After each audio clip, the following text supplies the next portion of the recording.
On Primetime Politics, preparing the way. This is going to be an investment budget, the kind of budget that you will remember. The finance minister gets ready to table his first federal budget with a new pair of shoes, a budget that's promising to be heavy on investment, prudent on spending, but also tens of billions of dollars in the red. Coming up, polls analyst Éric Grenier and the political risk this budget represents for the Carney government. Also, promised cuts have government workers sounding an alarm about reduced services. Where do they want their union and the Carney government to find savings? We will speak to the Public Service Alliance of Canada. And the national security of our country is at stake. Taking Donald Trump to court over tariffs. This is Primetime Politics. Hello, everyone. I'm Michael Serapio. We begin tonight with the Finance Minister, François-Philippe Champagne, who tomorrow will table his first federal budget and who today carried out a Canadian tradition by buying a new pair of shoes for the occasion. Historically, a new pair of shoes symbolizes walking in a new fiscal direction, and this budget is promising to do just that. While we don't have the details in broad strokes, we know Champagne and the Carney government are promising to make generational investments in Canada to move our economy away from the United States. We also know there will be a substantial deficit. By the way, the shoes today were purchased at Boulay Boot, which Champagne says symbolizes the importance of buying Canadian. Now, tomorrow's budget will not only be the first from the Carney government since being elected, it is also the first budget since Chrystia Freeland tabled hers all the way back in April of 2024. And to all of this, take a listen to what we heard today from Minister Champagne. Canadians have asked us to build big, bold things. They expect us to do things differently. So we're going to make generational investments that will build our country. We're moving from reliance to resilience, from uncertainty to prosperity. We're going to do the kind of things that will make this country stronger, and everyone will see themselves in that budget. Well, tomorrow's budget will undoubtedly have winners and losers. It also presents an opportunity, though, for the Prime Minister to rally Canadian support around his agenda or lose the narrative if Canadians do not agree with what Mark Carney is proposing. To talk about this, we're now joined by polls analyst Éric Grenier, the founder and the writer behind the Writ. Éric, hello to you. Hi, Michael. Listen, I want to talk a bit about, the potential pitfall and potential gain here of the budget, but I think it's probably worthwhile to talk about where things stand when it comes to polling numbers and this Prime Minister, because when you look at the approval ratings, when you look at Abacus data, for example, they say Conservatives are now in the lead. If you look at others, they say Liberals still have the greater support in the country. What do you make of those numbers? I do think that it does suggest that there isn't really a huge advantage for either the Liberals or the Conservatives in the polls at this stage. As you mentioned, we have seen some polls that have the Conservatives ahead, but when we do see those kinds of polls, the margin is usually quite small and within the margin of error. When we do see some polls with the Liberals ahead, it's either the same kind of close race or maybe a bit of a wider lead for the Liberals. So overall, that does kind of suggest that the portrait hasn't shifted all that much since the last election. And it was almost a Liberal majority last time, so it is a bit of a roll of the dice, and maybe there would be production of a majority government for the Liberals or even a closer minority government between the two parties than what we saw last time. So I think that's where we are heading into this consideration for the budget vote, is that sure, either of the two parties could want to go into an election because they could end up in a better position after it, but both of them could also not want to go into an election because they could end up in a worse position. It's not like in the fall of 2024 where there was a clear incentive for the Conservatives, for the Bloc Québécois to take advantage of Liberal weakness. In this context, it is pretty much status quo. Yeah, status quo, bearing in mind that the Liberals are 3 votes shy of a majority, so they are going to need someone to either abstain or support them to get this budget passed. But, Mark Carney, when you talk about there's no advantage when it comes to party standings, it certainly changes over preferred Prime Minister. And really, that's the narrative that we've had ever since Mark Carney became Liberal leader. Is that correct?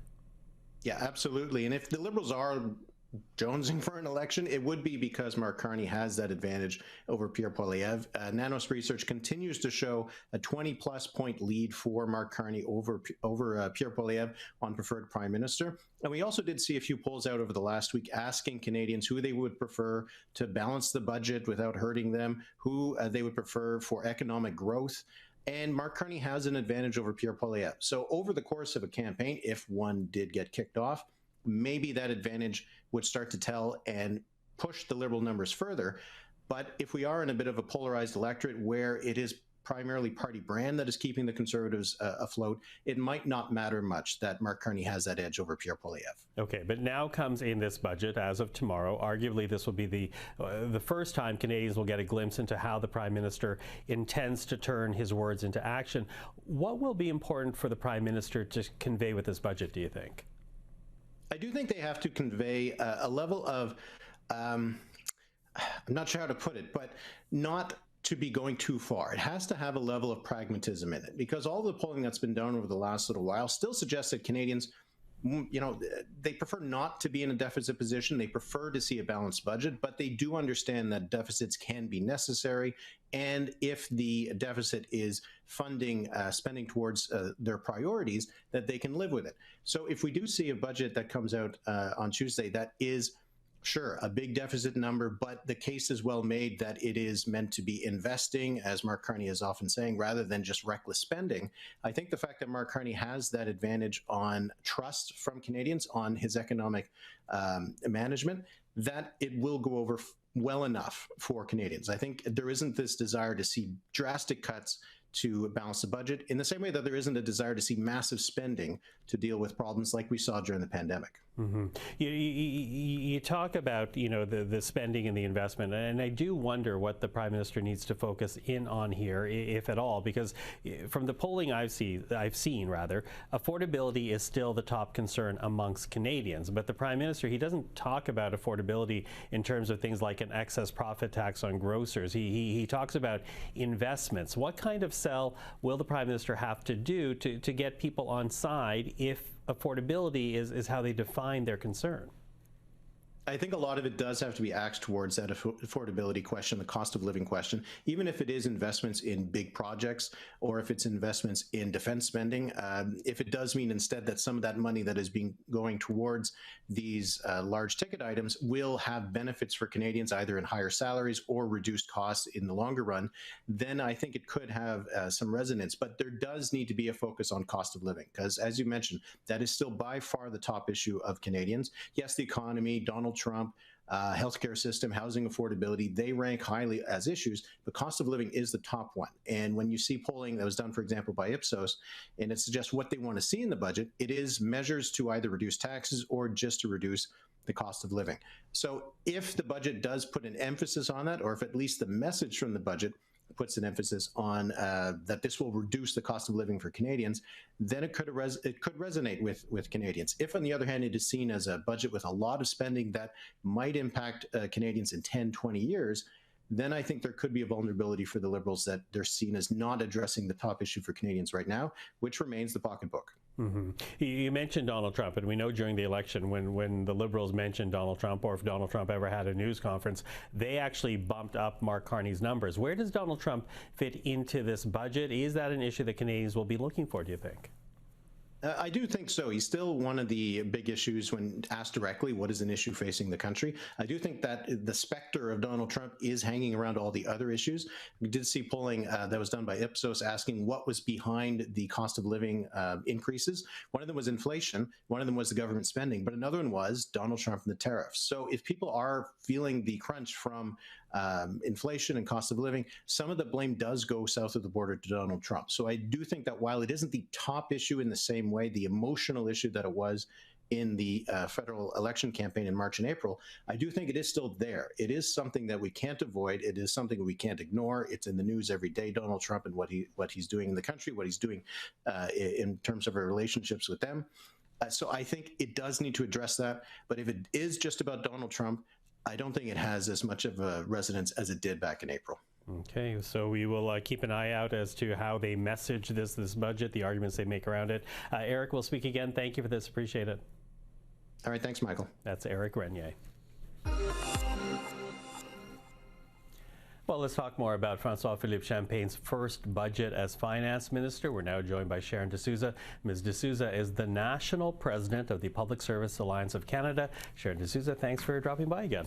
It's my pleasure to be here. So a big budget tomorrow, and already your union seems very concerned about what's coming down the pipes. Why are you concerned?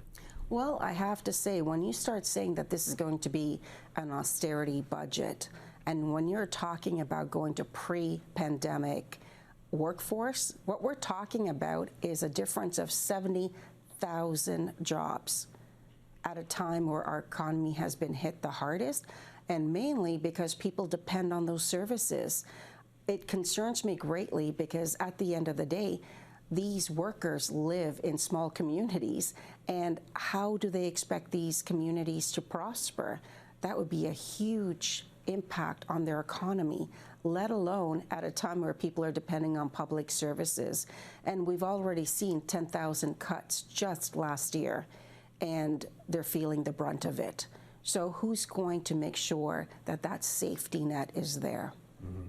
You know, I want to bring up a tweet that you and your organization put out on Friday, because in this tweet you write, "Our public services are stretched to the limit. Cutting support for families, veterans, and seniors now isn't physically responsible, it is reckless." That echoes in a lot of ways what you're saying, but with that tweet, when I look at some of the reaction to what was sent out, you know, there are people scratching their heads. They wonder why you are stretched to the limit when the parliamentary budget officer says that the public service has grown by over 105,000 full-time positions, you know, ending fiscal 23-24. Why are your members stretched to the limit? Well, first of all, we've increased our programs that we deliver. The population has increased, and it's become more complicated. And at the end of the day, you need to have people to deliver the services. When you look back at where the hiring has occurred, and I'll just give you an example. I talked about the 10,000 jobs that were cut last year. Well, they're increasing that management level job. The EXs have been increased by 150. And so it makes me wonder, where are they staffing up? Are these frontline workers? And so an analysis has to be done by department and agency to look at how do you ensure that those services are delivered, and delivered responsibly, on time, and available. People do not want chat boxes. What they want to do is deal with the human being, especially when it comes to their employment insurance, when they are trying to apply for compassionate care benefits, veterans benefits. They don't want to deal with the chat box. And so we need to do a further analysis. And what concerns me is that this is a cookie cutter approach. It's 15% off the top, and then what? And I don't believe it's going to meet the goal of this government. After all, a budget is about a priority, the government's priorities, and the federal public service is the insurance to make sure those priorities are met. And I don't believe that this government understands how departments and agencies are interconnected. And that's what my concern is. Now it seems to be what you're saying is that the government's almost putting the cart before the horse on this one, because, you know, there are, you mentioned chat boxes, which goes to technology, and we've heard that as a possible solution to rationalize the size of the federal service. What about other possibilities like redefining roles, looking at different efficiencies, you know, melding roles together? How are you open to doing that with the federal government? We've actually provided them a response to their expenditure review. And what we've told them is, in fact, there's ways to save money. And yes, technology can play a role when it comes to supporting workers to do their jobs. But they could also stop the use of costly consultants and contracting that work out. And I'll give you an example of that. Phoenix. The pay system that was supposed to solve all these issues and save billions of dollars ended up costing the government and mainly taxpayers over $5 billion. And who ended up doing the work to bridge the issues? It was federal public sector workers' compensation advisors. And so here we are. We've seen that. Also embracing remote work. We have costly leases that we pay and buildings that are archaic. Why are we not repurposing them for affordable housing, which is a government priority. So yes, there is ways that we can save money. There's ways that we could do things better, but that's not the conversation we're having here. What we have are these cookie cutter approaches that happened under Chrétien, happened under Harper, and here we are repeating it again instead of having a real conversation on how do we build a public service that is better and more able to sustain any challenge that may come Canada's way. Okay, you say cookie cutter, but I'm going to quote here the Canadian Federation of Independent Business, because they talk about the federal public service between 2013 and 2023 growing by about 30%, up against the private sector, which has only grown by 13%, up against the Canadian population, which has only grown by 15%. And in that, they say, despite that substantial growth in the federal public service, you are still, as consumers and Canadians, still dealing with delays, unanswered questions, long waits, long lineups. How does maintaining the status quo help move anything forward, as opposed to what the government is proposing? And I hear what you're saying, but by forcing a redistribution and a rethink, it does hold out the potential that things might get better in terms of outcomes.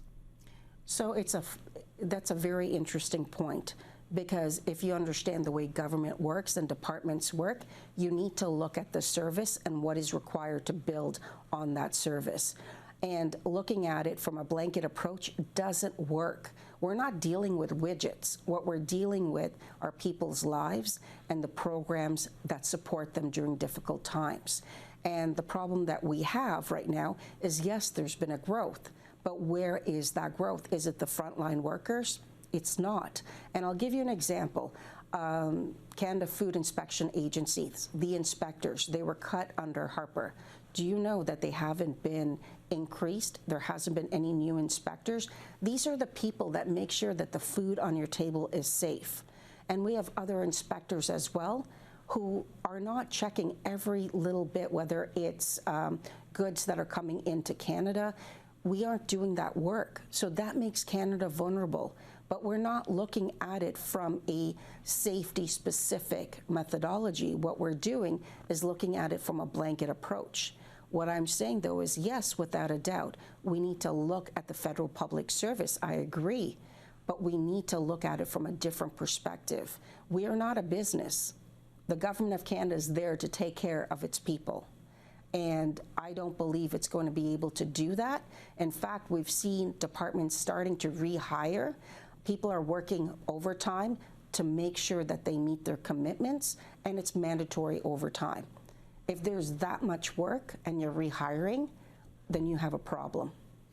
So, and we're having this discussion ahead of knowing what's actually in the budget come tomorrow. But if you were to suggest a process for this government, because it has stated it wants to save money on the operation side, how would you propose moving forward on that?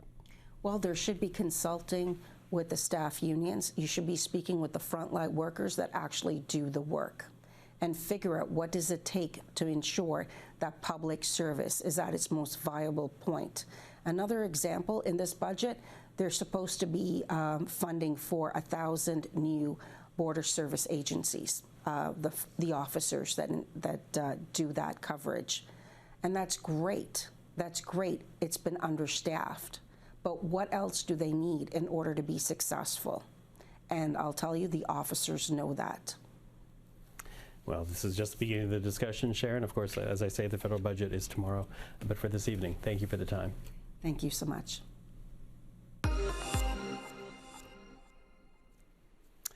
Well, to the issue of trade now and British Columbia, where today Premier David Eby announced his government will not be going forward with a planned anti-tariff ad campaign. Now, those ads were intended to run in the United States, but given that Ontario's anti-tariff ads led to Donald Trump ending trade talks, Premier Eby says the BC campaign was causing anxiety amongst federal officials, and he will now focus instead on an integrated strategy after getting assurances from Ottawa that they will be fighting for BC's battered softwood lumber industry. My belief is now that the province is not going it alone on softwood, that we have a strong partner here that's going to work with us to ensure that whatever the tactic is that's taken around negotiation with the Americans, whatever the tactic is that's taken around supporting workers and businesses, we're going to be doing it together.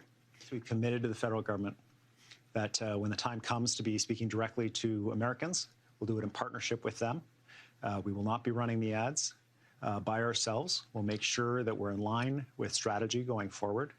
And that is a recognition on our part of the efforts that were made today around the table for us to work together as a team, integrated provincial and federal government, with our table, focusing on the future of the industry, how we reduce our dependence on the United States, and the present of the industry, how we support those workers and businesses to be able to survive and ultimately to thrive in a new environment. Now, trade will be top of mind for the U.S. administration this week because on Wednesday, the U.S. Supreme Court will start hearing arguments against Donald Trump's authority to impose tariffs. That power is constitutionally the purview of the U.S. Congress, but Trump is using an emergency power law from 1977 to circumvent the House and the Senate. Many states have joined as plaintiffs against Trump's tariffs, but because the legal arguments are similar, those cases have now been consolidated as Learning Resources Limited versus Trump and Trump versus VOS selections. I think it's the most important decision, one of the most important decisions in the history of our country. Because without tariffs, without our being able to use tariffs freely, openly, and in every way, we would suffer tremendously from a national security standpoint. The national security of our country is at stake. It's the biggest, I think it's one of the biggest decisions in the history of the Supreme Court. Well, with more on this case, we're now joined by Matthew Leffler, professor of law at Michigan State University. He also hosts his own podcast called The Armchair Attorney. Matthew Leffler, thank you for joining us. Thank you for having me. I'm excited to be here. Now, in a recent post, you described this case as, quote, the most important Supreme Court case in my lifetime. You know, Canadians certainly have a vested interest in its outcome. What makes it so important for you? The questions that are being asked in the VOS selections case are fundamental to the American experience. We have a three-legged stool with the executive, the legislative, and the judicial. And in this case, we are testing the limits of whether or not Congress can delegate this incredible authority to use emergency powers to essentially declare a global trade war. It has never happened before, and we'll find out November 5th when the oral arguments take place which side the justices will go. But it is an incredibly important case. It has questions about the fundamental nature of our Constitution. Fundamental natures of your Constitution, and to my understanding, the Constitution, as it reads, does put the power of tariffs in the hands of Congress. So if that is the purview of Congress, and here is the president challenging it, why do the legal observations going into this case seem to suggest this is not going to be a clear-cut argument?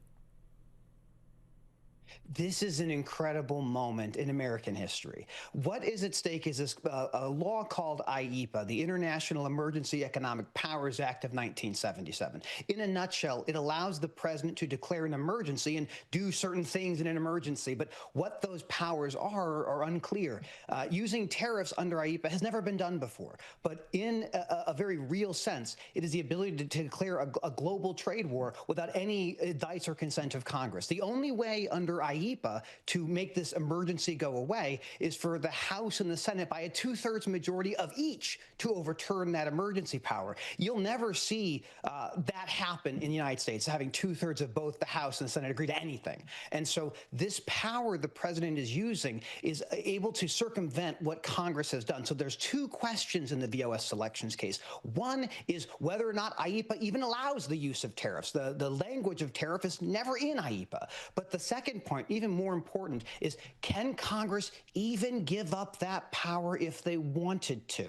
And twice now, the Trump administration has lost at the Court of International Trade and again on appeal to the Federal Circuit. But now we have a date, November 5th, for the oral argument and probably a decision by the middle of next year. But this is an incredibly important case, and I've been screaming about this all across the country because we all need to understand what is happening with our system. Okay, you know, you have referenced two prior rulings on the tariffs and these trade policies. But I want to ask more specifically about the U.S. Supreme Court, because this is now where we find ourselves. And when you look at America's top court, it has actually sided with the president on a host of other matters: immigration, firing civil servants, restructuring the Department of Education. How do those recent rulings factor into this case, as a matter of jurisprudence, or if not as a matter of jurisprudence, even as a political backdrop? The Roberts Court is among the most conservative we have seen in decades. And the question about how they will rule on this particular case with the other cases you've cited, this is an interesting question. I believe if they go just simply by party lines, maybe it's 6-3 or 5-4, the tariffs remain in place. But I do think there's a very interesting argument. I look very carefully at the amicus brief filed by the U.S. Chamber of Commerce that kind of outlines their position as one of the most pro-business organizations in the United States. And they are attacking this thing directly. And so I think there is an avenue, I do, that it could possibly be that these tariffs are not going to be upheld and they're going to go away. The other part that I think the justices clearly know is that the administrations will change. And these powers, once given up, never go back. And they would be very careful to understand that if you govern by emergency, that means that any future president, day one of their administration, is to declare another emergency and create whatever policy they possibly want without any oversight by the American population or by Congress. So I am optimistic, cautiously optimistic, but your point is really well taken. It's very possible they simply follow the path of the administration. And if they do, woe be to the American people, woe be to the world. This is not the way the American democracy was set to be done.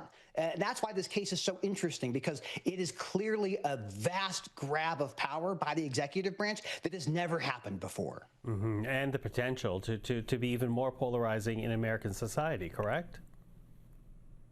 Oh, absolutely. I mean, I use the example. Imagine you like this outcome. Maybe you're a person in the United States. You're like, I like having these tariffs in place. But imagine your worst political enemy comes in place. Maybe someone comes in and says, oh, the climate change, that's a natural disaster. That's a disaster. That's an emergency. I'm going to put tariffs on anything that has to do with internal combustion engines.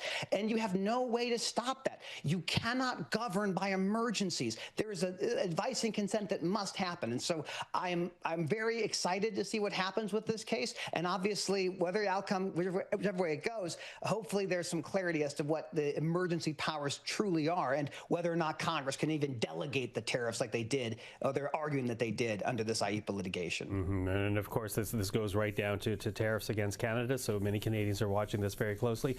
Matthew Leffler, thank you for this. Really appreciate the time. My pleasure. Thank you for having me. Okay, one more trade note before we leave you this evening. The Industry Minister, Melanie Joly, announced today that Ottawa has started legal proceedings against Stellantis. Launching a dispute settlement proceeding, Ottawa is seeking reimbursement for money given out as government aid to the vehicle maker, an issue that could, by the way, be resolved if Stellantis commits to building another vehicle at its Brampton, Ontario plant after moving the production of the Jeep Compass away from that plant to Illinois. We'll start the 30-day period of the formal dispute resolution process in order to bring back production at the Stellantis Brampton facility. This is the start of the dispute resolution process. And we've been clear. If you invest in Canada, if you create good jobs here, our government will be your strongest partner. But if you make promises and then walk away, you will be held accountable. And we will continue to follow the story. I'm Michael Serapio. That is Primetime Politics for this Monday. Primetime Politics is back tomorrow evening with special coverage of the federal budget. Do join us for that. Until then, take care.